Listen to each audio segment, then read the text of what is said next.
Hi guys, இந்த மீன்லாம் நாங்கள் வீட்டிலே வளர்க்குறோம் மாடியில் வச்சு. இதை பாருங்கள் எவ்வளோ அழகாக இருக்குது இந்த மீனெல்லாம். இந்த மீன்லாம் நிறைய குட்டி போட்டிருக்கு. நான் உங்களுக்கு அதை காட்டுறேன். இந்த மீன்லாம் பாருங்களேன். இந்த மீன்லாம் யார் நீங்கள் வீட்டில் வளர்க்குறீங்களோ அவங்கெல்லாம் கமெண்ட்டில் சொல்லுங்கள், நாங்களும் தெரிஞ்சுக்கிறோம். தொட்டி எங்கள் அப்பா கட்டினது. எங்கள் அப்பா தொட்டி கட்டும் போது எங்கள் அப்பா காலில் தொட்டி விழுந்து கையிலலாம் கொஞ்சம் இந்த மாதிரி அடிபட்டு நிறைய விஷயங்கள் ஆயிருக்கு. 1 month ஆகிருக்கு அப்போ கூட இந்த தொட்டியை கட்ட எங்களுக்கு. அப்படியே ஒரு நாளாக கொஞ்சம் கொஞ்சமாக கஷ்டப்பட்டு கட்டினது. இப்போ அந்த வளர்ப்பு வீணாக போகலை. எங்களுக்கு ரொம்ப சந்தோஷமாக இருக்குது. இந்த மீன்லாம் வாங்கி விட்டது எங்களுக்கு ரொம்ப ஹாப்பியாக இருக்குது.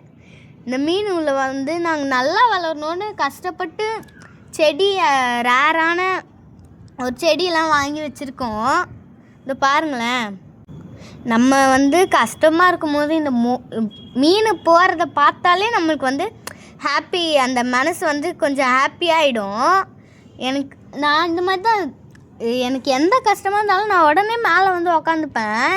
இந்த மீன் தொட்டி வந்ததுலேருந்து இந்த மீனை பார்க்குறப்போ இந்த மீன்லாம் அப்படியே ஒரு ஹாப்பினஸ்ஸாக எல்லாம் சேர்ந்து ஓடும்போது எனக்கு அப்படியே ஒரு ஹாப்பியாக இருக்கும். அப்புறம் இந்த மீனோட பேர்லாம் நான் இன்னொரு வீடியோவில் சொல்கிறேன். நீங்கள் யாரெல்லாம் இந்த மீன்லாம் வச்சுருக்கீங்களோ கமெண்ட்டில் சொல்லுங்கள். அப்படியே இந்த மீன்லாம் எப்படி வளர்க்குறீங்களோ கமெண்ட்டில் சொல்லிடுங்க. பாய்.